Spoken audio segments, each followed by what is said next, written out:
Hello दोस्तों। आज की कहानी बेहद रोमांटिक है, इसलिए प्लीज़ पूरी सुनें। मेरा नाम अजय है और मैं बिजली विभाग में काम करता हूँ। मेरी एक खूबसूरत पत्नी और 1 साल का प्यारा सा बेटा है। हमारी शादी को 2 साल हो चुके हैं।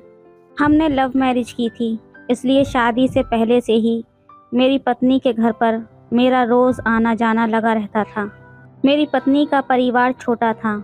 उनके घर में उनकी माँ थी, बाप, एक छोटी बहन। उसकी छोटी बहन से तो मैं शादी से पहले ही काफ़ी घुल मिल गया था। ससुर जी रिटायर्ड पुलिस वाले हैं, सासू माँ हाउसवाइफ हैं और साली एमबीबीएस कर रही है। ससुर जी के रिटायरमेंट के बाद जो पैसा मिला, उसे समझदारी से उन्होंने निवेश किया, जिससे घर की स्थिति काफ़ी अच्छी हो गई थी। अब वे अपने एक दोस्त के साथ साझेदारी में बिजनेस करते हैं, इसलिए दिन भर व्यस्त रहते हैं। मैं एक अच्छी पोस्ट पर बिजली विभाग में काम करता हूँ और मेरी पत्नी एक एचडीएफसी बैंक में मैनेजर के पद पर काम करती है। हमारे बेटे की देखभाल की जिम्मेदारी मेरी सासू माँ ने खुद ही उठा ली।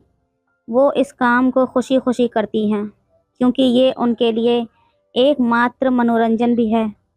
सच कहूँ तो मेरी सासू माँ ने खुद को बहुत अच्छे से मेंटेन किया हुआ है। उन्हें देखकर कोई नहीं कह सकता कि उनकी 2 बेटियां हैं और उनकी उम्र 45 साल है। उनका शरीर पहले से ही एक मलयालम अभिनेत्री जैसा है, इसलिए उनकी डिलीवरी के बाद भी शरीर पर ज़्यादा असर नहीं पड़ा। उनकी लंबाई करीब 5 फीट 5 इंच है। घुटनों तक लंबे काले घने बाल, हल्के भूरे रंग की आंखें और उनका शरीर एकदम संतुलित है। उम्र के हिसाब से थोड़ा सा पेट निकला हुआ है, लेकिन चेहरे पर एक भी झुर्री नहीं आई है। साफ सुथरी गोरी त्वचा और एक आकर्षक महिला हैं। कुल मिलाकर किसी भी पुरुष को आकर्षित करने के लिए जो चाहिए, वो सब उनके पास है।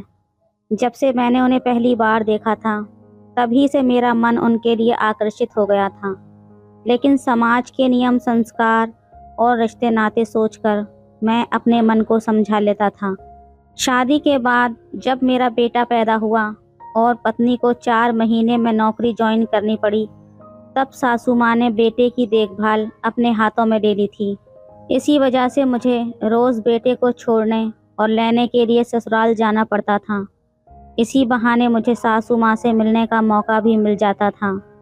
उनसे रोज़ मिलने और बातचीत करने के बाद मेरे अंदर दबे हुए विचार फिर से उभरने लगे थे। तब मैंने ठान लिया था कि एक दिन उनसे अपने मन की बात ज़रूर करवाऊंगा। कई दिनों तक तो मैंने कोशिशें की, लेकिन हिम्मत नहीं जुटा पाया। इसी बीच ससुर जी के किसी रिश्तेदार का निधन हो गया और उन्हें 7 दिन के लिए बाहर जाना पड़ा। बेटी भी उनके साथ चली गई थी और घर में सिर्फ मैं और मेरी सासू माँ रह गए थे। विधि के दिन मुझे और मेरी पत्नी को छुट्टी लेनी पड़ी।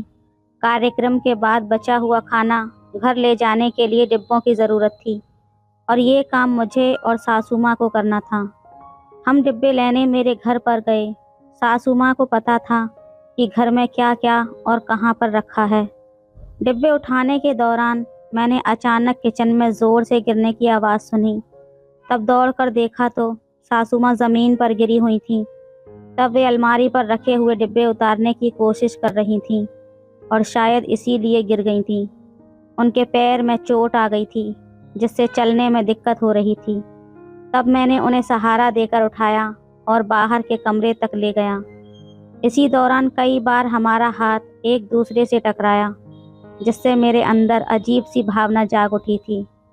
सासू माँ ने कहा, जमाई बाबू, बहुत दर्द हो रहा है, कुछ मलहम या दवाई दे दो। मैं तुरंत अंदर गया और मुंह उठाकर ले आया और अपनी सासू माँ के हाथों में दे दी। तब उन्होंने बताया कि उनके तलवे और घुटनों में बहुत दर्द हो रहा है। मैंने कहा, इसे आप घुटने और तलवों पर लगा लीजिए, तब तक मैं आपके लिए चाय बना कर लाता हूँ। उन्होंने कहा, ठीक है, लेकिन साथ ही पूछा, तलवे पर मलहम आप लगा देंगे जमाई बाबू? पहले तो मुझे थोड़ा संकोच हुआ, लेकिन फिर मन में सोचा कि इसी बहाने आज पैर छूने का मौका मिलेगा। बाकी बातें बाद में देख लेंगे। पता नहीं उन्हें क्या लगा, लेकिन उन्होंने तुरंत कहा, अगर आपको कोई परेशानी ना हो तो रहने दीजिए। तब मैंने जवाब दिया, नहीं मैं लगा देता हूँ। ये कहते ही उनके चेहरे पर संतोष के भाव दिखाई दिए। फिर मैंने उनका पैर अपने हाथ में लिया और तलवे पर हल्के हाथ से मलहम लगाकर मालिश करने लगा। दर्द वाली जगह पर हल्के और बाकी हिस्सों पर थोड़े ज़ोर से दबाव देते हुए मसाज करता रहा। थोड़ी देर बाद उनसे पूछा, अब कैसा लग रहा है? उन्होंने कहा, बहुत अच्छा। फिर मैंने पूछा, और मसाज करूं क्या? उन्होंने तुरंत कहा, हाँ। इसके बाद मैंने धीरे धीरे पूरे तलवे की मालिश शुरू कर दी। अब अपने अनुभव के आधार पर मैं जान गया था कि कहाँ कहाँ दर्द हो सकता है। फिर कुछ मिनटों के बाद पूछा, सासू माँ अब कैसा लग रहा है? उन्होंने कहा, अब आराम महसूस हो रहा है, बस अब ठीक है, अब मैं घुटनों पर खुद लगा लूँगी। तब तक आप बेटी के कपड़े देख लीजिए। उनके ऐसा कहने से मेरा सारा उत्साह ठंडा पड़ गया, लेकिन मैंने हिम्मत करके कहा, अगर आपको कोई आपत्ति ना हो तो मैं घुटनों की भी मालिश कर देता हूँ। मुझे पता नहीं था कि उनका जवाब क्या होगा, लेकिन उन्होंने हंसते हुए कहा, तलवों पर मलहम लगाते में इतना झिझक रहे थे, अब घुटनों पर लगाने के लिए तैयार हो गए। इस सवाल से मैं चौंक गया, समझ नहीं आया कि क्या जवाब दूं। तभी वो बोली, अगर तुम लगाना चाहते हो तो लगा दो, मुझे तो कोई आपत्ति नहीं है। ये सुनकर मैंने संभलते हुए कहा, मैं बस आपकी मदद के लिए कह रहा था। उन्होंने मुस्कुराते हुए मलहम मेरे हाथ में दे दिया। फिर मैं खुश होकर उनके घुटनों की मसाज करने लगा।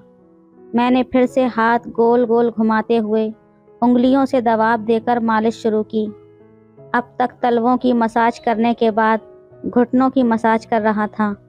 शुक्र की बात यह थी कि सासू माँ सीधी लेटी हुई थीं, इसलिए उन्हें ये सब दिखाई नहीं दे रहा था, वरना पता नहीं ये देखकर उनका क्या रिएक्शन होता। लेकिन मैं तो इस बात से खुश था कि इतने सालों में जो भी बातें मन के अंदर दबी हुई थीं, शायद वो आज पूरी हो सकती हैं।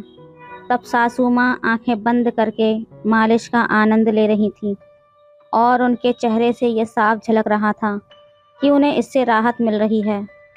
फिर भी मैंने पूछा, अब कैसा लग रहा है सासू माँ? और उन्होंने तुरंत जवाब दिया, बहुत अच्छा लग रहा है जमाई बाबू, आपके हाथों में तो जादू है। हालांकि एक चीज़ मैंने नोट की थी, उनके बोलने का लहजा अब थोड़ा बदला हुआ था। ये सुनकर मैं थोड़ा चौकन्ना हो गया, लेकिन इससे मेरी हिम्मत और भी ज़्यादा बढ़ गई। मैंने अपना आत्मविश्वास बनाए रखा और धीरे धीरे मालिश करता रहा। कुछ देर बाद मैंने फिर से पूछा, अब कैसा लग रहा है सासू माँ? इस बार उनके चेहरे पर अलग ही भाव थे। उन्होंने आंखें खोलकर मुस्कुराते हुए जवाब दिया। ये देखकर मेरा मन खुशी से भर गया। वो बोली, क्या बात है जमाई बाबू, और फिर पास आकर बैठ गईं। तब मैंने कहा, क्या अब भी मुझे जमाई बाबू ही कहकर बुलाओगी? अब तो सिर्फ मुझे अजय कहो ना। इस पर वो बोली, ठीक है, लेकिन एक शर्त पर। उनकी ये बात सुनकर मैं खुश होकर तुरंत मान गया। तब उन्होंने अपनी एक शर्त बताई कि तुम्हारे पास सिर्फ 20 मिनट हैं, इसी 20 मिनट में काम निपटाना होगा।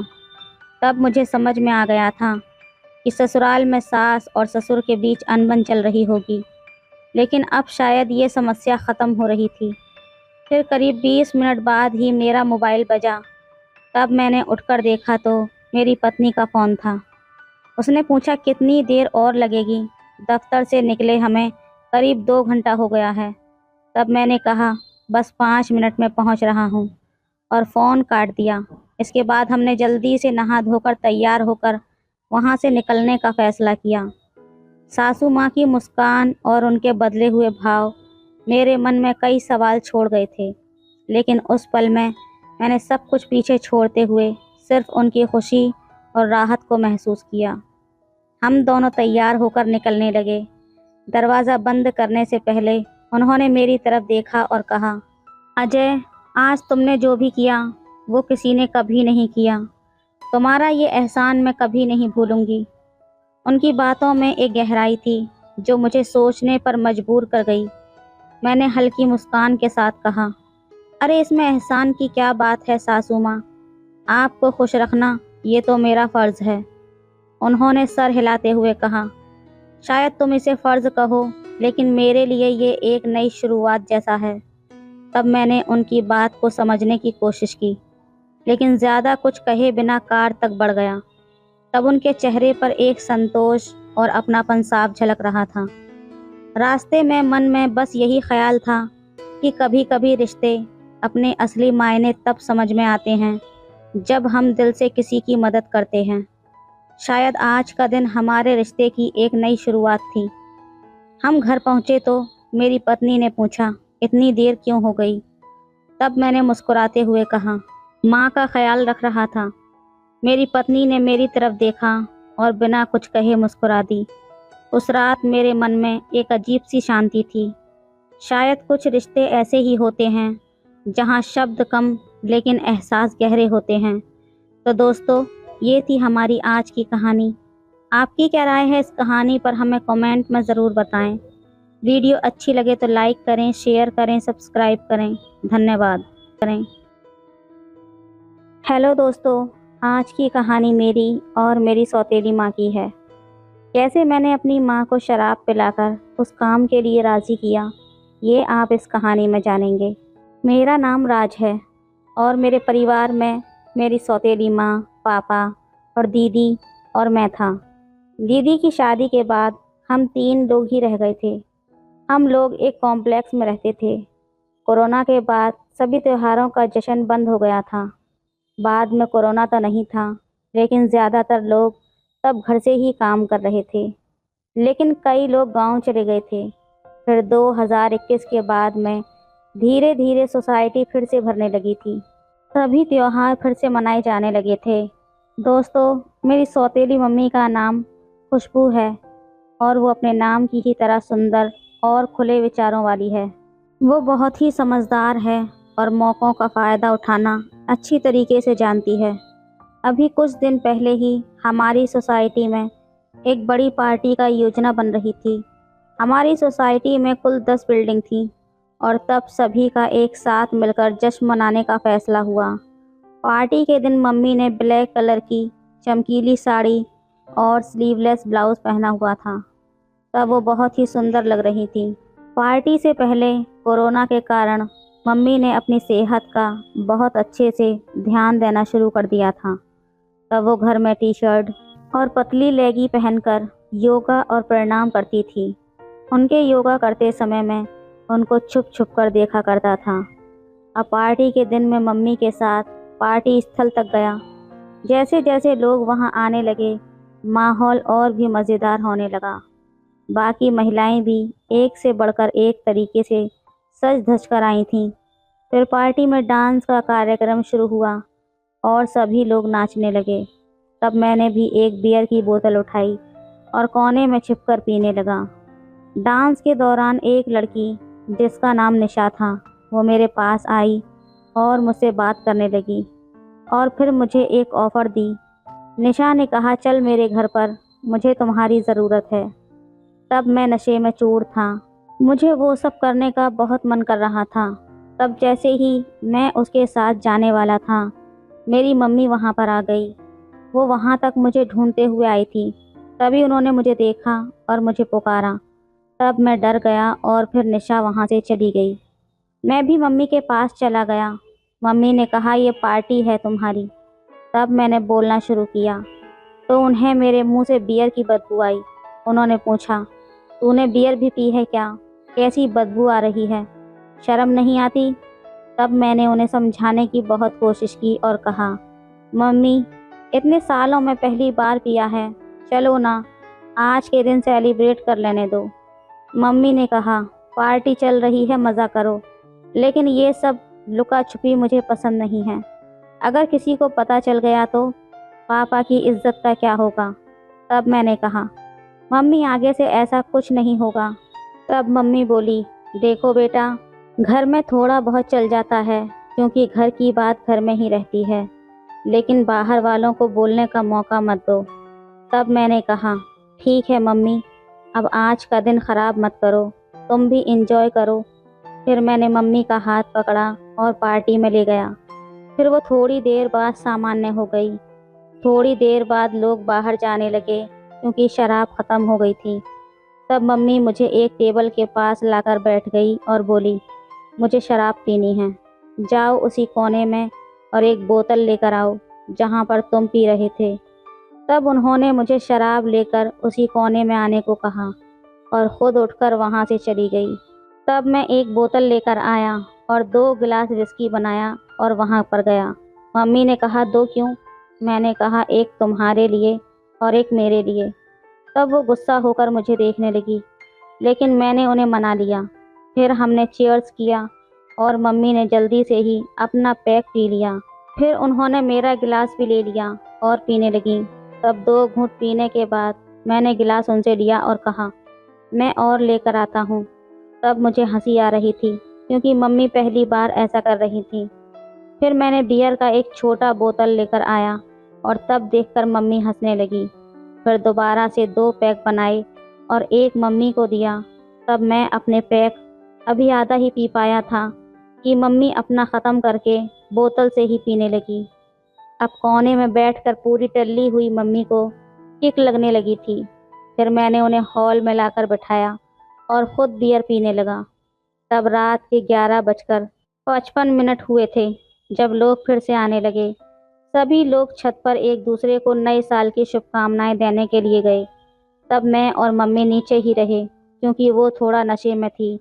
फिर मैंने मम्मी को पकड़कर न्यू ईयर का काउंटडाउन किया और जैसे ही 12 बजे मैंने उन्हें गले लगा लिया। तब मैंने पहली बार ऐसा किया था। तब मम्मी के गाल से पाउडर और मेकअप की खुशबू आ रही थी।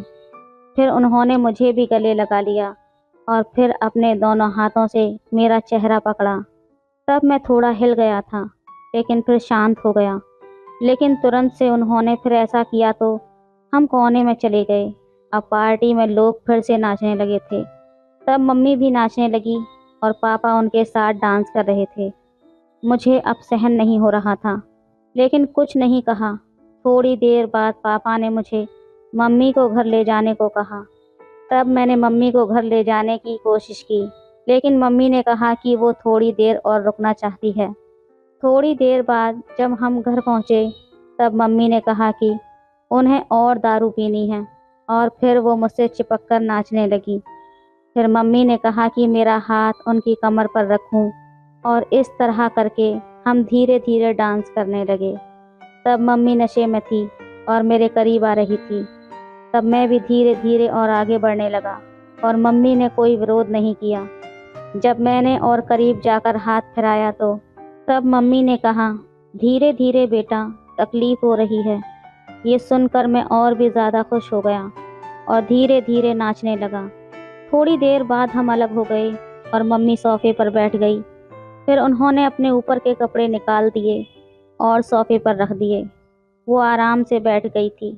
फिर मैं उन्हें देखता रहा और वो भी मुझे देखती रही। तब वो उठकर मेरे पास आई और मुझसे कुछ करने को कहा। उन्होंने कहा कि उनका एक हाथ ठीक से काम नहीं कर रहा है और फिर एक हाथ से इधर उधर खुजाने लगी। ये देखकर मुझे थोड़ा अजीब सी फीलिंग आने लगी थी। तब मैंने खुद को सहज करके उनकी मदद की। मैंने उनकी पीठ को सहलाया तो अचानक से मेरा उनसे छू गया। उसने तुरंत कहा, क्या हो रहा है? अपनी माँ को देखकर मुझे ऐसा लग रहा है। मैंने कहा, नहीं, ये सब अनजाने में हो गया। फिर उन्होंने कहा, तुम्हें शर्म नहीं आती? मैं तुम्हारी माँ हूँ, भले ही सौतेली ही सही। तब मैंने माफ़ी मांगते हुए कहा कि ये गलती से हो गया मम्मी। उन्होंने कहा, तुझे ज़्यादा गर्मी चढ़ी है इसलिए तूने ऐसा किया। मैंने कहा, नहीं मम्मी, ऐसा कुछ नहीं है। फिर उन्होंने कहा, मैं तुम्हें तब से देख रही हूँ, मुझे खुजली हो रही थी इसलिए मैंने खुजाया, लेकिन तुम्हारा ध्यान वहाँ चला गया। तब मैंने दोबारा माफ़ी मांगी और कहा, ये ऐसा फिर से नहीं होगा। उन्होंने कहा, मैं तुम्हें माफ़ नहीं कर रही हूँ, बस थोड़ा गुस्सा हूँ। फिर उन्होंने मुझे चिढ़ाते हुए कहा, मेरा बेटा डर गया, मेरा बेटा डर गया। तब वो जानबूझकर ऐसा कर रही थी। फिर उन्होंने मुझे चिढ़ाते हुए कहा, अब कैसा लग रहा है? मैंने कहा, बहुत अच्छा लग रहा है। फिर उसने मुझे सोफ़े पर ढकेल दिया और कहा, अब देखो मुझे कैसा लग रहा है। तब मैंने उन्हें देखकर कहा, तुम बहुत खूबसूरत लग रही हो मम्मी। तब उसने पोज देते हुए कहा, मुझे मॉडल की तरह देखो। फिर मैंने देखा और कहा, यार मम्मी तुम बहुत खूबसूरत मॉडल लग रही हो। तब उसने फिर मुझे चिढ़ाते हुए कहा, क्या नई उस लड़की से भी ज़्यादा खूबसूरत लगती हूँ जिससे तुम कोने में चिपक रहे थे। तब मैंने कहा, मम्मी तुम्हारी तुलना किसी से नहीं हो सकती। तब उसने कहा, तो फिर उस छिपकली के अंदर तुम्हें क्या पसंद आया। तब मैंने जवाब दिया कि वो मजाक था मम्मी। फिर उन्होंने कहा, छोड़ो अब ये सब, चलो आज की रात को, नया साल को नई तरीके से शुरू करते हैं। तब मैंने उन्हें उठाया और कहा, क्या तुम तैयार हो। उसने मुझे मारते हुए कहा, अगर मैं तैयार नहीं हुई तो तुम मुझे रात भर ऐसे ही उठाए रखोगे। मैंने कहा, हाँ क्यों नहीं। फिर उन्होंने हंसते हुए मेरे गाल पर चुटकी काटी और कहा, तुम्हें हमेशा जल्दबाजी होती है। फिर मैंने उन्हें उठाकर उसके कमरे में ले जाना शुरू किया। तब वो नाम मात्र के लिए मुझे रोकने की कोशिश कर रही थी, लेकिन वास्तव में वो कोई प्रतिरोध नहीं कर रही थी। फिर उसने लाइट जलाई और बिस्तर के पास खड़ी हो गई। मैंने कहा, बताओ अब क्या करना है। उसने कहा, ये गलत है। तब मैंने कहा, मेरे लिए तो ठीक है, लेकिन अब क्या सही है क्या नहीं, ये सोचने का वक्त नहीं है। फिर मैंने उसे समझाया, किसी को पता नहीं चलेगा कि हमने क्या किया है, ये हमारे बीच ही रहेगा। तब उन्होंने कहा, लेकिन मुझे तो पता चलेगा ना, फिर मुझे बाद में कैसा लगेगा। अभी तो मज़ा आ रहा है, लेकिन बाद में देखना भी नहीं चाहोगे। हमारे बीच की दोस्ती बहुत कीमती है। तब मैंने कहा, आज अगर हमने कुछ नहीं किया तो सब बदल जाएगा। मुझे तुम सच में बहुत पसंद हो। मैं हमेशा तुम्हारे साथ रहा हूँ, एक दोस्त के रूप में। तब उसने कहा, ठीक है, लेकिन याद रखना आज के बाद कभी कुछ मत उम्मीद करना। मैंने खुशी से कहा, ठीक है, मैं मानता हूँ। फिर उसने मुझे देखा और पूछा, क्या हुआ।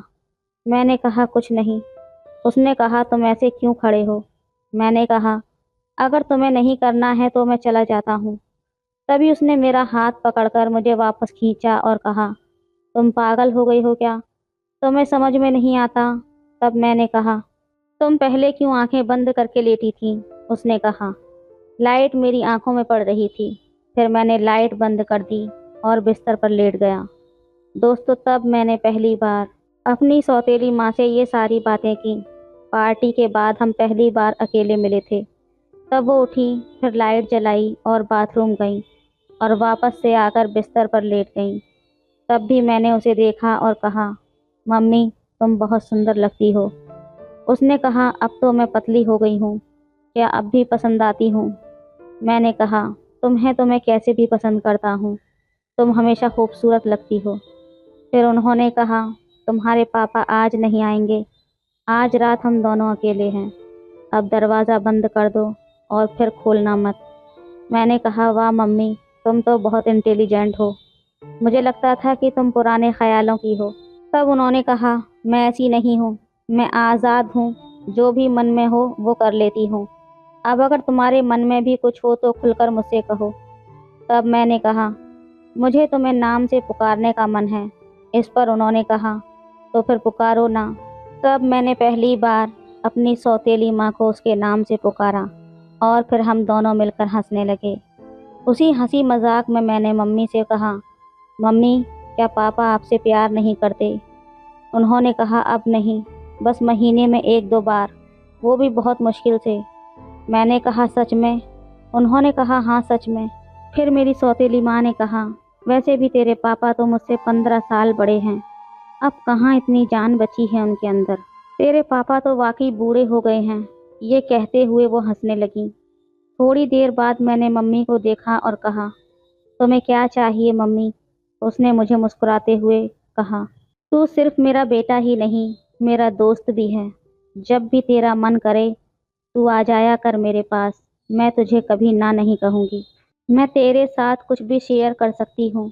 मैंने कहा, तो आज की रात बस हम दोनों के लिए है। तब हम दोनों ने एक दूसरे के आमने सामने बैठकर बातें करना शुरू किया। तब उन्होंने बताया कि कैसे उसने अपनी जवानी में कितनी मुश्किलें झेलीं और कैसे उसने सब कुछ संभाला। मैंने भी अपने मन की बातें उन्हें बताईं, जो मैंने कभी किसी को नहीं बताई थी। फिर उन्होंने कहा, तू जानता है बेटा, मुझे तुझ पर गर्व है, तूने हमेशा मेरा साथ दिया। आज रात हम बस एक दूसरे के साथ समय बिताएंगे। फिर मैंने उन्हें गले लगा लिया और कहा, मम्मी तुम सबसे अच्छी हो।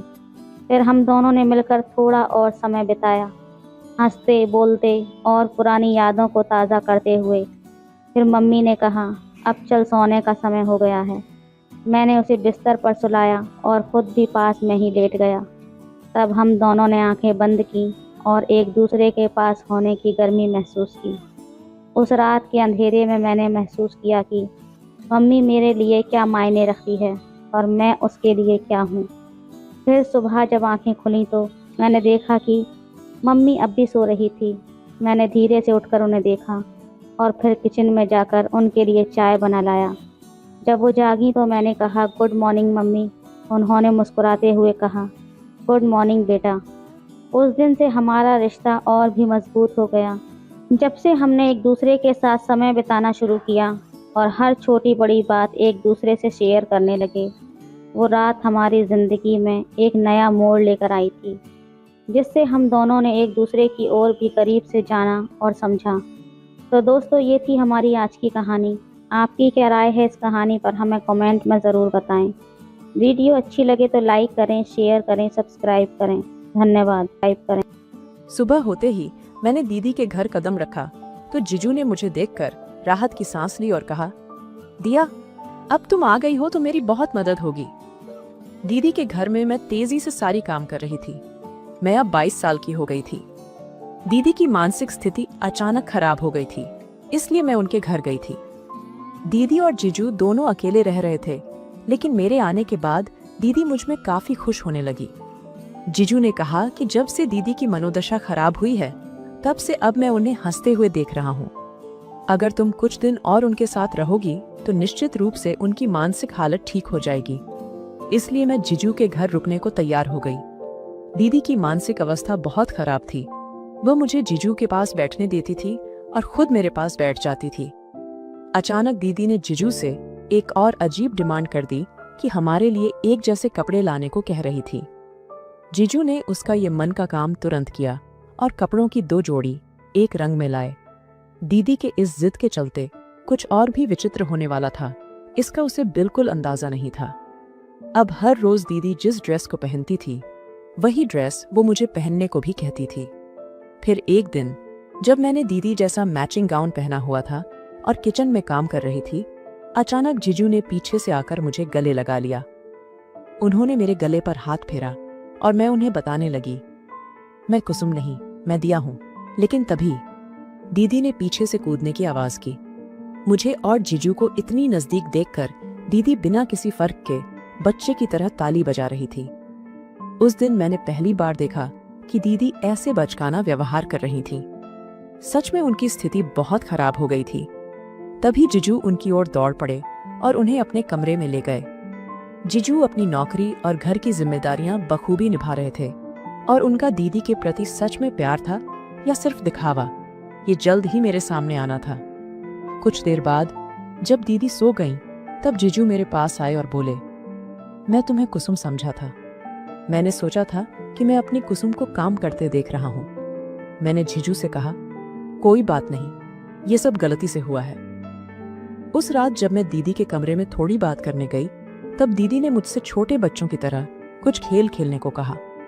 उस वक्त मैंने भी उनके साथ वो बचकाना व्यवहार अपनाया, क्योंकि मुझे पता था कि एक मानसिक रूप से बीमार व्यक्ति के साथ अगर आप उसी तरीके से व्यवहार करें तो वो शांतिपूर्वक आपके साथ रह सकता है, नहीं तो ऐसे कोई भी व्यक्ति हमें नुकसान पहुंचा सकता है।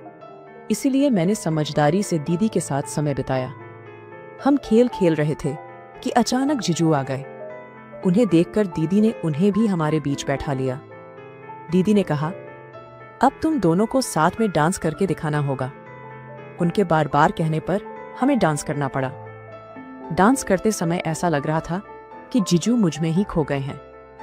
वो डांस को बंद करने का कोई इरादा नहीं दिखा रहे थे, इसलिए मैंने खुद उनसे थोड़ी दूरी बना ली। उस दिन दीदी ने मुझसे कहा कि मैं उनके करीब सोऊं। दीदी के इस बात के सामने जीजू भी कुछ नहीं बोले। वे मेरे कमरे में ही सो गए। रात में मुझे अचानक नींद खुली और मुझे प्यास लगी। पानी पीने के लिए जब मैं अपने कमरे से बाहर गई तो जीजू सोफे पर सोते हुए दिखे। उनका चेहरा बहुत थका हुआ लग रहा था। उन्हें देखकर मुझे बहुत दया आई और दीदी पर मुझे जलन होने लगी, क्योंकि एक इतनी बुरी हालत में दीदी को इतना अच्छा पति मिला था। जीजू में कोई कमी नहीं थी, लेकिन अब उनके जीवन में सबसे बड़ी कमी ये थी कि उनकी पत्नी का सुख चला गया था। जीजू दीदी के लिए खुश नहीं थे और ये उनके चेहरे पर साफ नजर आ रहा था।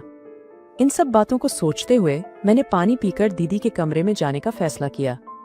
अगले दिन सुबह जब मैं 10 बजे जीजू का टिफिन तैयार करने के लिए किचन में गई तो जीजू भी मेरे पीछे आए और कहा, दिया, आज मेरे टिफिन बनाने की जरूरत नहीं है। अगले 4 दिन मैं छुट्टी पर हूँ, क्योंकि 15 दिन बाद मुझे ऑफिस के काम के लिए विदेश जाना है। इसलिए मैंने तय किया कि अगले 4 दिन मैं तुम्हारे साथ वक्त बिताऊंगा। जीजू का विचार अच्छा था और उस दिन से जीजू दिन भर अपनी कमरे में ही थे। दोपहर को वे बाहर आए और उनका चेहरा देखकर मैंने तुरंत टीवी बंद कर दिया और उनके पास बैठ गई। मैं पूछने वाली थी कि उन्हें क्या हुआ, तभी उन्होंने खुद ही कहना शुरू किया। उन्होंने कहा, दिया, मुझे अब कुसुम की तबीयत की बहुत चिंता होने लगी है। मुझे डर है कि वो अब मुझे अपना पति भी भूल जाएंगी। मेरी जिंदगी से पत्नी का सुख पूरी तरह चला गया है। ये कहते हुए जीजू ने मेरे हाथ पर हाथ रख दिया और उदास होकर बैठ गए। उनकी मनोदशा समझते हुए मैंने सोचा कि अब दीदी के बाद जीजू की देखभाल करने वाली केवल मैं ही हूँ, इसलिए मुझे इस कमी को पूरा करना होगा। जीजू ने कहा, तुम दीदी के बाद इस घर में मेरी देखभाल करने वाली एकमात्र हो, तुम्हें मेरी मदद करनी होगी। उनके इस बोलने पर मैंने सिर हिलाया। हर रात सोने से पहले जीजू दीदी के साथ थोड़ी देर उनके कमरे में बैठते थे और मुझे भी ये अच्छा लगता था। एक दिन जब दीदी ने फिर से छोटे बच्चों की तरह खेलना शुरू किया, तब मैं और जीजू आमने सामने बैठे थे। अचानक एक नए खेल का नाम अचानक से मुंह से निकल गया। मैंने कहा, चलो आज हम दिवसा जीजू और रात्रि कारभारी खेलते हैं। दीदी को तो मेरा ये बोलना समझ में नहीं आया, लेकिन वो नए कुछ सुनकर जैसे छोटे बच्चे की तरह ताली बजाने लगी। जीजू को मेरे बोलने का अर्थ समझ आ गया था और वो अंदर ही अंदर मुस्कुरा रहे थे। जीजू ने मुझसे दीदी के कमरे में पड़ी हुई पानी की बोतल भरने के लिए कहा। जब मैं पानी लेकर आई तो उन्होंने दीदी को उनकी दवाई दी। फिर हम दोनों उस कमरे से बाहर आ गए। मैं सोने अपने कमरे में जाने लगी, तभी अचानक मेरा पैर मुड़ गया और मैं नीचे गिर गई। जैसे ही मैं गिरी, जीजू दौड़कर मेरे पास आए। जीजू ने मुझे उठाकर मेरे कमरे में ले गए। उन्होंने अपने हाथों से मेरे पैर पर आयोडेक्स लगाया। जैसे ही उनका स्पर्श मेरे पांव पर हुआ, उनकी नजरें बदल गईं। वे मुझे एक अलग नजर से देखने लगे और बोले, दिया, तुम तो सच में कुसुम से भी ज्यादा सुंदर हो। अचानक जीजू के बोलने में बहुत मिठास आ गई थी। अभी दीदी के कमरे से चिल्लाने की आवाज आई और जीजू तुरंत वहां चले गए। सुबह जब जीजू मेरे पास आए तो उन्होंने पूछा, दिया, तुम्हारा पैर ठीक है ना? अब मुझे ऐसा लगने लगा था कि उन्होंने जो 4 दिन की छुट्टी ली थी वो सिर्फ मेरे साथ नजदीकी बढ़ाने के लिए थी। उन 4 दिनों में हमारे बीच अच्छी दोस्ती हो गई थी। जीजू और मेरा रिश्ता अब उस खेल की तरह बन गया था। दिन में वे मेरे जीजू थे, लेकिन रात में वे मेरे कारभार बन जाते थे। वे मुझसे दिल खोलकर बातें करते थे, जैसे कि कोई पति अपनी पत्नी के साथ कर सकता है। दीदी की मानसिक स्थिति अब इतनी ठीक नहीं थी कि वे भी जीजू के साथ ऐसा कर सकें, इसलिए जीजू ने मुझे अनजाने में ही सही, लेकिन पत्नी का दर्जा दे दिया था। 4 दिनों की छुट्टी खत्म होने पर जीजू 5वें दिन विदेश जा रहे थे। उसके बाद अगले 15 दिन मैं दीदी के साथ घर पर थी। जीजू जब विदेश से वापस आएंगे तो उन्हें एक बड़ा झटका लगेगा, ऐसा उन्होंने सोचा होगा। लेकिन एक दिन अचानक दीदी की तबीयत खराब हो गई और उन्हें तुरंत भर्ती कराया गया। इस वजह से जीजू को विदेश से तुरंत लौटना मुश्किल हो रहा था। वे बार बार कोशिश कर रहे थे। जब जीजू भारत लौटे तब उन्हें दीदी से आखिरी बार मिलने का मौका मिला, क्योंकि उनकी तबीयत बहुत बिगड़ चुकी थी और वे अंतिम सांस ले रही थीं। दीदी की मौत के बाद मैं ही जीजू की देखभाल करने वाली थी, क्योंकि उनके पास रिश्तेदार कोई नहीं था। मेरी माँ मुझे घर ले जाने लगी, लेकिन जीजू ने माँ को मनाकर कहा कि उन्हें मुझे कुछ दिन की जरूरत है। जीजू का भोला भाला व्यवहार सबने देखा था, इसलिए माँ ने उनके ऊपर भरोसा करके मुझे उनके साथ रहने की अनुमति दी। अब मैं दीदी के घर जीजू के साथ अकेली थी। जीजू अब न तो अपने काम पर जा रहे थे और न ही कुछ और कर रहे थे। वे बस दीदी की यादों में खोए रहते थे। जीजू को होश में लाने का एक ही तरीका था और वो था उनके करीब जाना। धीरे धीरे मैंने जीजू के करीब जाने की कोशिश शुरू की। मुझे लगा कि जीजू सच में दीदी की यादों में है, लेकिन जब मैं थोड़ा करीब गई तो मुझे एक अलग एहसास होने लगा। कभी कभी मैं खुद ही जीजू के पास जाने का इंतजार कर रही थी। एक बार मैं दीदी के ड्रेस में बहुत सुंदर सजी और जैसे ही जीजू ने मुझे देखा, उन्होंने अचानक मुझे गले लगा लिया। उन्होंने मुझे कितनी बार अपने गले में बांध कर रखा। जब वे मुझसे थोड़ी दूर हुए तो उन्होंने कहा, तुम तो दिया हो, मुझे लगा तुम कुसुम हो। कई बार वे मेरे पास आए, लेकिन अक्सर उन्होंने ये बहाना बना लिया था कि वे मुझे कुसुम समझ रहे हैं। कई बार जब मैं दीदी के बाथरूम में होती और मेरा तौलिया बाहर छूट जाता तो मैं उसे जीजू से मांगती, लेकिन वे तौलिए देने के बजाय बाथरूम के अंदर आ जाते। वे भी कोशिश कर रहे थे, लेकिन जब भी वे मेरे चेहरे को देखते तुरंत मुझसे दूर हो जाते।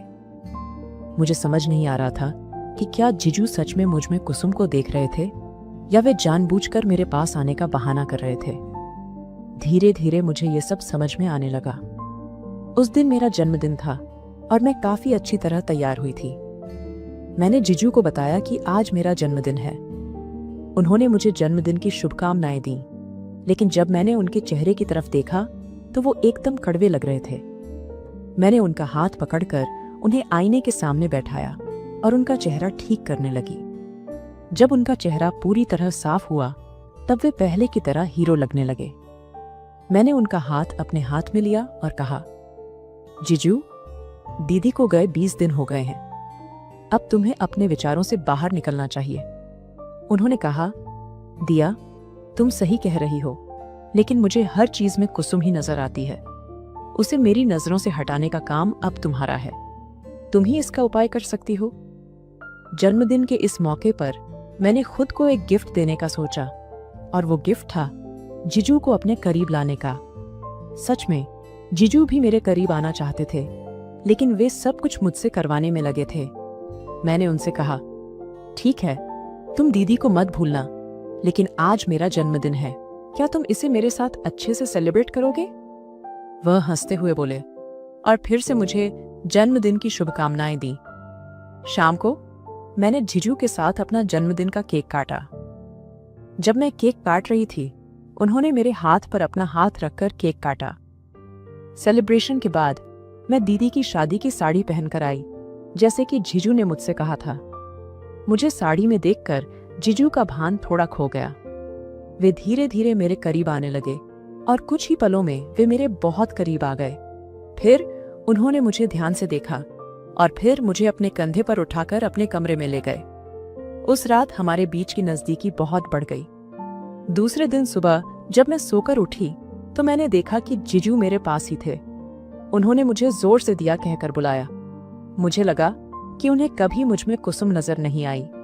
जब मैंने बेड से उठकर बैठी तो कमरे की हालत देखकर मैं हैरान रह गई। यह मेरी ही कमरा था, लेकिन वह पूरी तरह अस्त व्यस्त था। मैंने जीजू से पूछा, यह कमरा इतना बेतरतीब कैसे हुआ? उन्होंने कहा, दिया, क्या तुम एक रात में सब कुछ भूल गई? रात को हम दोनों एक दूसरे के बहुत करीब थे और इसी कारण यह कमरा इस हालत में आया है। मेरे लिए उनकी बातें विश्वास करना मुश्किल था। मैंने हंसते हुए कहा, तुम क्या मजाक कर रहे हो? लेकिन जीजू अचानक मुझ पर भड़क गए और बोले, तुम खुद को बहुत चालाक समझती हो और तुमने ये सब बहुत अच्छी तरह कर लिया है। ये कमरा मैं ही ऐसा कर रहा हूँ, क्योंकि रात भर मैं इस कमरे में तुम्हारे छुपाए हुए सबूत खोज रहा था। तुमने मेरी कुसुम को खाने में कुछ जहर दिया है, क्योंकि तुम्हें उसकी जगह लेनी थी। मुझे तुम्हारे इरादे समझ आ गए थे, लेकिन मेरी कुसुम को शायद तुम्हारा यह चेहरा नजर नहीं आया। इतने दिनों से मैं चुप था, सिर्फ इसलिए कि तुम्हारा असली चेहरा मेरे सामने आए। जीजू की बातें सुनकर मैंने कहा, मुझे पता है, रात भर हमारे बीच कुछ नहीं हुआ। मुझे ये भी पता है कि तुम मेरे कमरे में क्या खोज रहे थे। मुझे जानना था कि तुम मेरे बारे में क्या सोच रहे हो। अब मुझे समझ में आ गया है कि अब तक सच क्या है, ये आपको नहीं पता है, लेकिन आज सच बताने का समय आ गया है। मैंने जीजू के सामने दीदी की रिकॉर्डिंग शुरू की। वो रिकॉर्डिंग उसी दिन की थी जब मैंने दीदी के घर आकर 2-3 दिन बिताए थे। दीदी तब से मुझे लगातार जीजू के पास भेज रही थी और मुझे ये सब समझ में आ गया था। दीदी की कमरे में रहते हुए मैंने उसका पूरा नाटक समझ लिया था। दीदी ने मुझे सब कुछ सच्चाई बताई थी। दीदी को कैंसर था और इसलिए उसके पास बहुत कम वक्त था। उसने जीजू को इसके बारे में कुछ नहीं बताया था। दीदी ने मुझे अपने घर बुलाया था ताकि मेरा और उसके पति का रिश्ता मजबूत हो सके। दीदी चाहती थी कि जीजू मेरे प्यार में पढ़े और इस दुनिया को छोड़ने से पहले वो चाहती थी कि उन पर देखभाल करने वाला कोई हो। मेरी दीदी मानसिक रूप से बीमार नहीं थी, बल्कि वो सब नाटक कर रही थी ताकि जीजू उनसे थोड़ी दूरी बना सके। जीजू को दीदी से बहुत प्यार था, इसलिए दीदी ने कैंसर के बारे में कुछ नहीं बताया था। जब जीजू ने सच्चाई सुनी, उनके आंखों में आंसू थे और वो बोले, मेरी पत्नी सच में बहुत पुण्यवान थी, उसका पुण्य वो हम में छोड़ गई। जीजू ने मुझसे कहा, दिया, तुमने मुझे सच नहीं बताया और अपनी दीदी के आदेश का पालन किया, लेकिन मैं तुम्हें गलत समझा। मैंने कहा, जीजू, आपको अपना प्यार किसी और के साथ साझा करने की जरूरत नहीं है। मुझे पता है कि आपका प्यार केवल दीदी के लिए था। इस पर जीजू ने कहा, तुम्हारे साथ शादी करके मैं अपने प्यार को हमेशा के लिए अमर रखूंगा। तुम हमारे प्यार को बढ़ाओगी, इसीलिए मुझे तुमसे शादी करने में कोई हर्ज नहीं है। मेरे परिवार ने जीजू के साथ मेरा विवाह तय कर दिया। अब जीजू मेरे जिम्मेदार बने थे। उनका प्यार सच में सच्चा था और वो मुझे बहुत समझते थे। मेरी बहन ने जाते जाते अपनी छोटी बहन का परिवार बसा दिया और अपना कर्तव्य पूरा कर दिया। परिवार का महत्व बहुत बड़ा होता है। परिवार ही वो ढाल होता है जो आपके साथ हमेशा खड़ा रहता है। इसीलिए अपने परिवार की देखभाल करें और उनके साथ जुड़े रहें।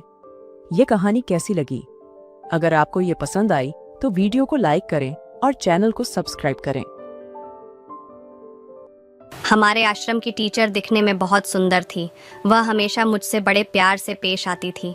उनका यूं प्यार से पेश आना मुझे तब समझ में आया जब एक समान उन्होंने मुझे अपने घर बुलाया। उसे दिन वह स्कूल नहीं आई थी, जिसे मैं भी चिंतित था। शाम को उनके घर जाते ही उन्होंने मुझे सीधे अपने कमरे में बुलाया। मुझे पास बुलाकर टीचर ने कहा कि आप मुझसे अकेले नहीं रहा जाता, तुम मेरा अकेलापन दूर कर सकते हो। ऐसा कहकर टीचर ने वहीं पर मुझे कभी सपने में भी यह नहीं लगा था कि मेरी पहली नौकरी मेरे लिए इतनी लकी साबित होगी। मैं एक आश्रम में चपरासी के रूप में हाल ही में नौकरी पर लगा था। आश्रम में स्कूल की एक खूबसूरत शिक्षिका मेरे प्यार में पड़कर मुझे कुछ ही दिनों में ऐसा स्वर्ग सुख देगी, यह मैंने कभी सोचा भी नहीं था। इतने सालों में जो मैं नहीं कर पाया था, उसके सारे सबक मुझे वह टीचर देने वाली थी। इसका मुझे ज़रा भी अंदाज़ा नहीं था। मेरा नाम निखिल है और मैं 18 साल की उम्र में नौकरी में लगा था। जिस ज़िले में मेरी नौकरी थी वहीं में रहता था।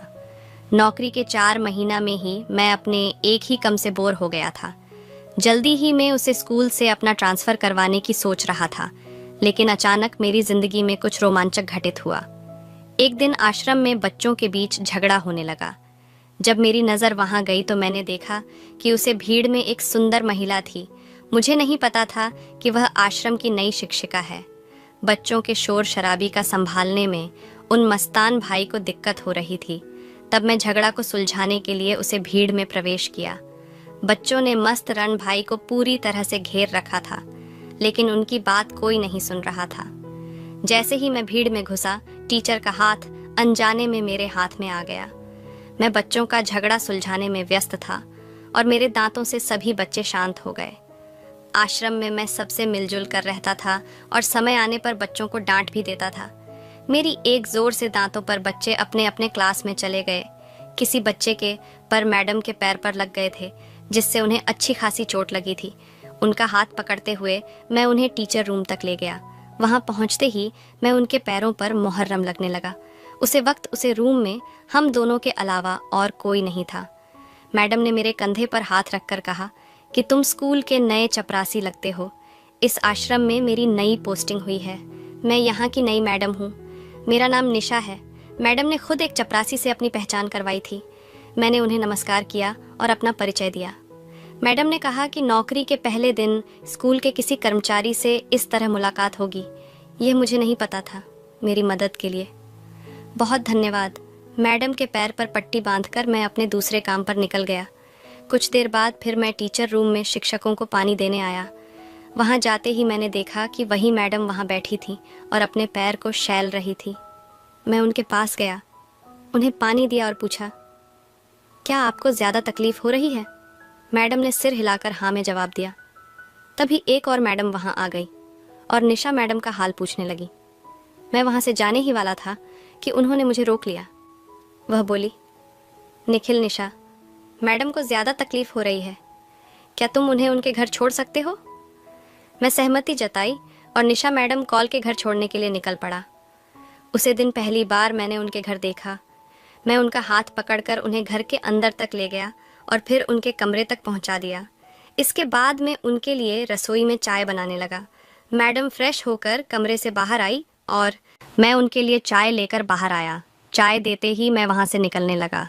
इस पर मैडम ने मेरा धन्यवाद किया और मेरे गाल पर हाथ फेरते हुए मेरी बहुत प्रशंसा की। उनकी बातों में मेरी तारीफ सुनकर मुझे भी अच्छा लग रहा था। जिस तरह से मैडम ने मेरे चेहरे पर हाथ फेरा, वह सब कुछ थोड़ा अलग था। मैं उम्र में उनसे छोटा ही था, तो शायद वह इसलिए से मेरे चेहरे पर हाथ फेर रही थी। वह 35 साल की थी, परंतु अपनी उम्र में भी वह बहुत सुंदर थी। पहली मुलाकात में मैं उनके घर तक पहुंच गया था। मैडम सुबह से बहुत अच्छी लगी। उसे दिन के बाद से मैडम का कोई भी काम होता तो वह मुझसे कहती। मैं उनका हर छोटा बड़ा काम कर देता था। वह मुझसे बहुत खुश थी। एक दिन मैडम का जन्मदिन था। मैंने कुछ शिक्षकों को उन्हें जन्मदिन की बधाई देते देखा और उसे समय हमारी नज़रें मिली। मुझे मैडम को खाली हाथ बधाई देना अच्छा नहीं लग रहा था, लेकिन नज़रें मिलने के बाद भी उन्हें बधाई ना देना भी सही नहीं लगा। तभी वह मेरी ओर आने लगी। तभी प्रधानाचार्य ने मुझे आवाज़ दी और मैं उनके काम के लिए वहाँ से निकल गया। उसे दिन जब भी निशा मैडम और मेरी मुलाकात का मौका आता तो मैं उनसे दूर हो जाता, क्योंकि मुझे उन्हें खाली हाथ बधाई नहीं देनी थी। शाम को मैडम जी ने मुझे उनके घर में जन्मदिन के मौके पर आमंत्रित किया। रात को अपने कमरे में जाकर मैं अच्छे से तैयार हुआ, फिर उनके लिए एक अच्छा सा गिफ्ट खरीदा और उनके घर जैसे ही मैं वहाँ पहुँच, मेरी आवाज़ सुनकर वह मुझे अपने घर के गेट पर लेने आई। उन्होंने अपने घर को बहुत ही साफ सुथरा रखा था। उसे दिन एक सुंदर घर और एक सुंदर महिला को मेरी आंखें सब मिटने की अब कोशिश कर रही थी। मेरे किराए के छोटे से कमरे में जो सुंदरता नहीं थी, वह सुंदरता उनके घर में थी। उनके घर में पहुंचकर मैंने देखा, हमारे अलावा घर में और कोई नहीं था। उनके जन्मदिन का केक मुझे टेबल पर दिख रहा था। मतलब ज़रूर कोई मेहमान में केक लेकर आया होगा। मैं मास्टरनी जी से पूछा कि उन्हें भी बाहर बुलाए। इतनी देर से मैं अकेला ही आ बैठा हूँ। जब उन्होंने कहा कि घर में मेरे और तुम्हारे अलावा और कोई नहीं है, फिर यह आपके जन्मदिन का केक कौन लाया, ऐसा पूछते हुए बोली, ये केक मैं खुद ही लेकर आई हूँ। मैडम जी ने अपने जन्मदिन का केक खुद ही लाया। ये सुनकर मुझे बहुत बुरा लगा। केक लाने का विचार मुझे क्यों नहीं आया? मैं अपने मन में ही बड़बड़ाने लगा। मैंने मैडम जी से कहा कि मैडम सच में माफ़ करना, मुझे भी आपके लिए केक लाने का ख्याल नहीं आया। तब वह मेरे पास बैठ गई और बोली कि लेकिन मैं तुमसे नाराज़ हूँ, तुमने स्कूल में मुझे जन्मदिन की शुभकामनाएं क्यों नहीं दी? ऐसा कहकर वह मुझसे मुंह फेर कर बैठ गई। तब मैंने उनके सामने घुटनों पर बैठकर उन्हें उनका गिफ्ट दिया और जन्मदिन की शुभकामनाएं दी। मैंने कहा, भाई मुझे ऐसे खाली हाथ अपने शुभकामनाएं नहीं देनी थी, इसीलिए मैंने सुबह आपको शुभकामनाएं नहीं दी थी। वह गिफ्ट देखकर भाई बोली, निखिल तुम्हें मेरे लिए इतना महंगा गिफ्ट लाने की क्या ज़रूरत थी? तुम्हारा आना ही मेरे लिए काफ़ी है। ऐसा कहकर मैडम जी ने मेरा हाथ पकड़कर केक काटा। उन्होंने मुझे केक खिलाया और मैंने उनसे पूछा कि आपके घर में आपके अलावा और कोई नहीं है, क्या आपके पति दूसरे शहर में है? तब वह हंस पड़ी और बोली, पति, मेरी अभी शादी नहीं हुई है। मुझे शादी का विचार बिल्कुल पसंद नहीं है, इसीलिए मैं अपना सिंगल जीवन की रही हूँ। वह दिखने में सुंदर थी। उनमें इतनी सुंदरता होने के बावजूद उनकी सुंदरता की तारीफ करने के लिए उनके पास कोई नहीं था। उसे रात मैंने उनके घर पर ही खाना भी खाया। उनके हाथ में भी काफ़ी स्वाद था। उनसे बातें करते करते रात के 10 बज गए। घड़ी पर मेरी नज़र पड़ते ही मैंने मैडम जी से कहा कि अब मुझे जाना चाहिए, बहुत देर हो गई है। मैं ऐसा कहते ही वह बोली, निखिल इतनी जल्दी क्या है, थोड़ा और रुक जाओ। मैडम जी अकेली थी शायद, इसीलिए वह मुझे रुकने का आग्रह कर रही थी। मैं मन में सोच रहा था कि वैसे भी कमरे पर जाकर रोज़ की तरह मैं अकेला ही पढ़ने वाला हूँ, तो आज की रात यहाँ रुकने में क्या समस्या है? मैं मन ही मन सोच ही रहा था कि तभी मैडम ने कहानी की लाज की। रात, तुम यहीं रुक जाओ, सुबह जल्दी निकलना हो तो चले जाना। हाँ ना करते हुए मैंने उनके यहाँ रुकने की हम ही भर दी। इसके बाद मैं अपने कमरे में चली गई और अंदर से मुझे आवाज़ थी। मैं अंदर गया और तुरंत अपनी आंखें बंद कर ली। मैंने कहा, मैडम सॉरी, मुझे माफ़ करें। मुझे लगा आपने मुझे आवाज़ दी, इसीलिए मैं यहाँ आ गया। मेरा ऐसे कहने पर उन्होंने कहा, निखिल सच में मैंने तुम्हें आवाज़ दी थी। कपड़े बदलते वक्त उन्होंने मुझे क्यों बुलाया होगा? वह मेरी ओर पीठ करके खड़ी थी। उन्होंने कहा, पीछे मेरी पीठ तक मेरा हाथ नहीं पहुँच पा रहा है। क्या तुम मेरी मदद कर सकते हो? मेरे कपड़े के हक से खोलने में उनके कपड़ों को हाथ लगाने की मेरी हिम्मत नहीं हो रही थी, लेकिन उन्हें मदद की आवश्यकता थी जो मेरे लिए महत्वपूर्ण था। मैंने शर्माते हुए उनकी मदद की। मेरा काम खत्म होते ही मैं उनके कमरे से बाहर आ गया। उसे रात मैंने जैसे तैसे उनके घर में ही बीते। सुबह जल्दी ही मैं अपने कमरे पर निकल गया, क्योंकि मेरी यूनिफॉर्म कमरे पर थी। बिना उसके मैं नौकरी पर नहीं जा सकता था। कुछ ऐसे ही और दिन बीत गए। 2 दिन हो गए और मैडम स्कूल में नज़र नहीं आई। 2 दिन बाद मुझे उनका फ़ोन आया। उन्होंने कहा, निखिल मुझे तुम्हारी थोड़ी मदद चाहिए। उनकी एक आवाज़ पर मैं दौड़ता हुआ उनके घर पहुंचा। मैंने देखा कि उनका चेहरा पूरा उतर गया था और उन्हें ठीक से चलने में भी परेशानी हो रही थी। मैंने उनकी हालचाल पूछी तो पता चला कि उनकी कमर में दर्द हो रहा है। इसी वजह से वह पिछले 2 दिनों से स्कूल नहीं आई थी। मैं उनके लिए मेडिकल से दवा ले आया। उन्होंने कहा, मैं 2 दिन से दवा ले रही हूँ, लेकिन कोई फ़र्क महसूस नहीं हो रहा। क्या तुम गर्म तेल से मेरी मालिश कर सकते हो? शायद इससे मुझे थोड़ा आराम मिले। अब तक मैं उनके किसी भी काम को मन नहीं किया था और आज तूने मेरी सच में ज़रूरत थी। मैं उन्हें मना कैसे कर सकता था? मैं भी चाहता था कि वह जल्दी ठीक हो जाए। रात के 9 बजे उनकी कमर की मालिश करने लगा। जैसे जैसे मेरे हाथ उनकी कमर पर घूम रहे थे, उनकी मुझे आवाज़ आ रही थी, शायद तूने बहुत दर्द हो रहा था मैडम। जवान थी उनकी कमर पर मेरी नज़र पड़ने। मैं खुद पर काबू होने लगा, लेकिन मैं खुद को संभाला और वहाँ से बाहर चला गया। मैडम ने कहा, दिन में अपनी नौकरी कर लो, लेकिन कृपया कुछ दिन रात को मेरे पास यहाँ रुक जाओ। मुझे थोड़ा आराम लगने लगेगा तो मैं खुद कह दूँगी कि आप तुम जा सकते हो। वह बेचारे अकेली, उनकी मदद के लिए आसपास और कोई नहीं था। मैं वहीं रुकूं या ना रुकूं, इसी सोच में था कि तभी मैडम बोली, निखिल संकट के समय अपने ही काम आते हैं। मैं तुम्हें अपना मन कर रुकने को कहा, पर तुम्हारी इच्छा ना हो तो कोई बात नहीं। मैडम उदास हो गई थी। तब मैंने उनसे कहा, मैं आपका अपना हूँ, आप बिल्कुल चिंता मत कीजिए। जब तक आपको ठीक नहीं लगता मैं यहाँ से कहीं नहीं जाऊँगा। मेरी बात सुनकर मैडम खुश हो गई। उसे राज्य मेरा काम ख़त्म हुआ तो मैं उनके घर गया। मैं अपने हाथों से उनके लिए खाना बनाया। पिछले कुछ महीनों में मुझे बहुत से काम की आदत हो गई थी। मेरे हाथ का खाना खाकर मैडम बहुत खुश हो गई। उन्होंने मेरा हाथ अपने हाथों में लिया और अचानक उसका चुंबन ले लिया। उनके लिए यह सामान्य बात हो सकती थी, लेकिन मेरे लिए नहीं।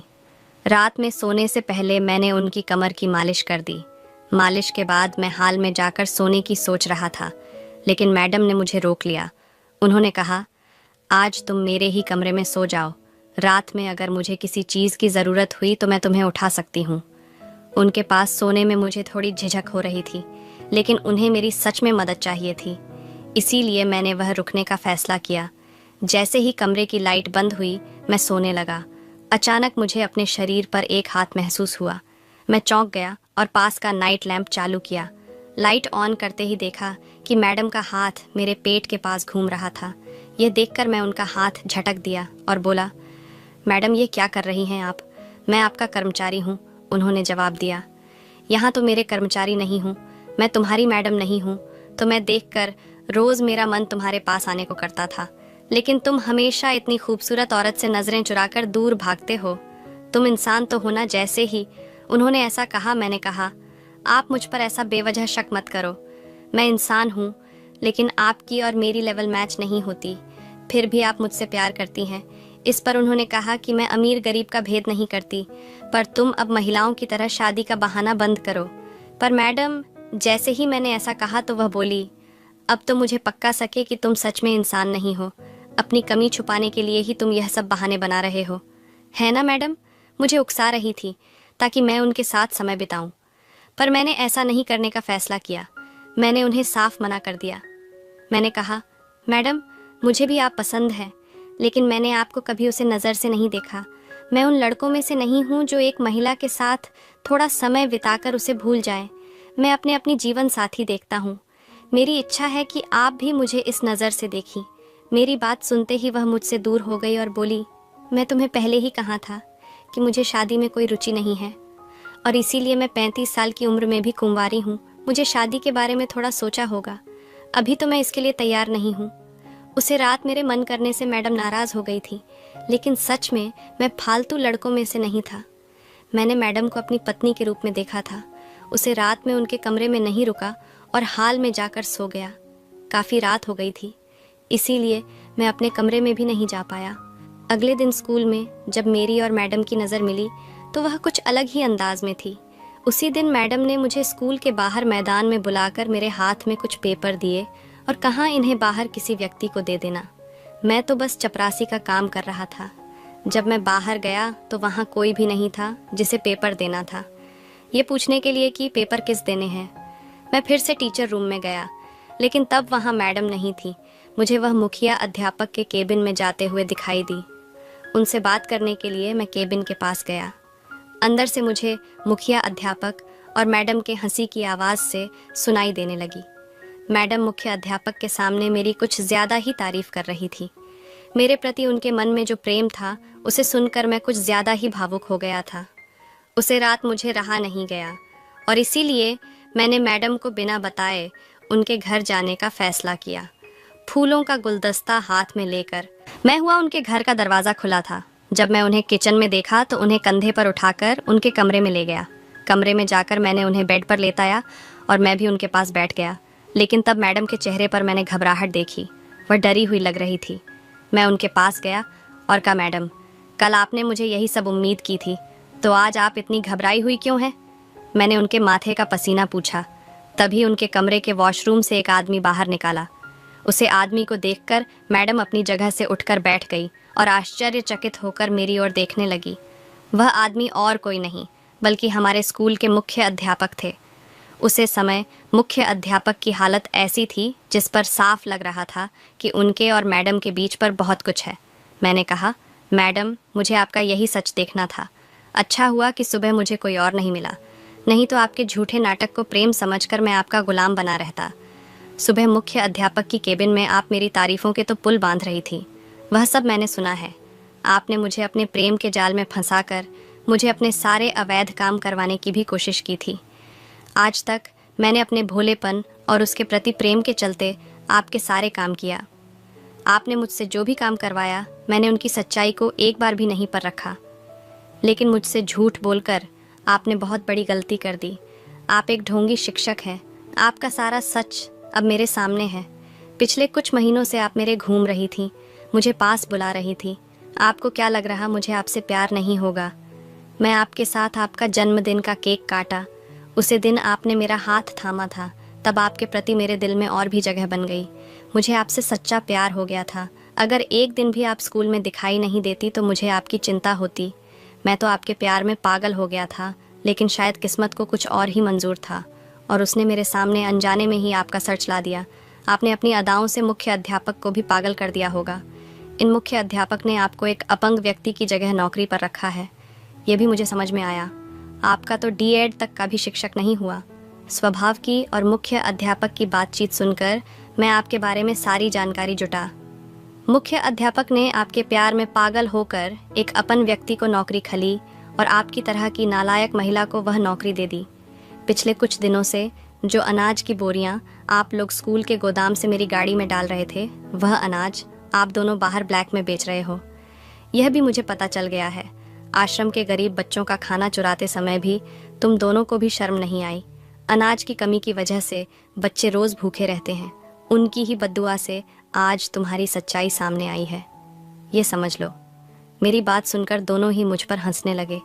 प्रधानाचार्य बोले, तू 2 कौड़ी का सिपाही हमारे सामने तो बकबक कर रहा है, लेकिन बाहर तेरी बात कौन सुनेगा?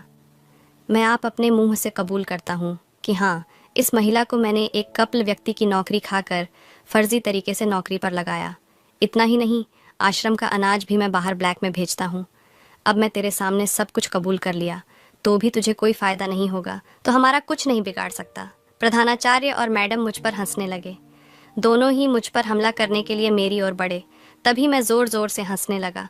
मैंने कहा, तुम्हें क्या लगा कि सिर्फ तुम दोनों ही चालाक हो सकते हो?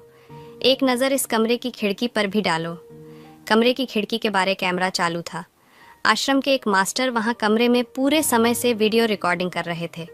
वहाँ मैं स्कूल के सभी शिक्षकों को भी बुला रखा था। इतना ही नहीं, आश्रम के ट्रस्टी भी उसे समय वहाँ मौजूद थे।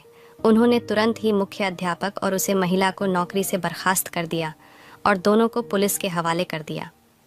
हमारे पास इन दोनों के कबूल नाव वाला वीडियो भी था, जिसे सबूत के तौर पर भी सभी शिक्षकों के साथ मैं पुलिस में जमा किया। एक साधारण चपरासी का यह बड़ा काम देखकर आश्रम के सभी शिक्षकों, ट्रस्टी ने मेरी बहुत प्रशंसा की। इतना ही नहीं, मुझे चपरासी से पढ़ा नीति देकर सीनियर क्लास की पोस्ट पर भी दे दी गई। कहीं ना कहीं मेरी ईमानदारी ने मुझे इस स्थान पर पहुंचा है। वह टीचर जी ने मुझे एक साधारण चपरासी समझा रही थी। असल में उनके लिए साधारण नहीं, बल्कि उनसे भी बढ़कर था। साथियों, किसी का छीन कर इंसान ज़्यादा दिनों तक खुश नहीं रह सकता, चाहे वह 1 रुपया हो या नौकरी। जब आप उसे धोखे से हासिल करते हैं तो एक दिन वह ब्याज समेत वापस वसूला जाता है। इसलिए जो भी ईमानदारी हासिल कर सकते हैं वही हासिल करें, और जो आपके पास से उसमें संतुष्ट रहे। मेहनत की रोटी में किसी का डर नहीं होता, वह हमेशा सुख और संतोष ही देती है। तो दोस्तों, यह थी हमारी आज की कहानी। कहानी अच्छी लगी हो तो वीडियो को लाइक और चैनल को सब्सक्राइब करना।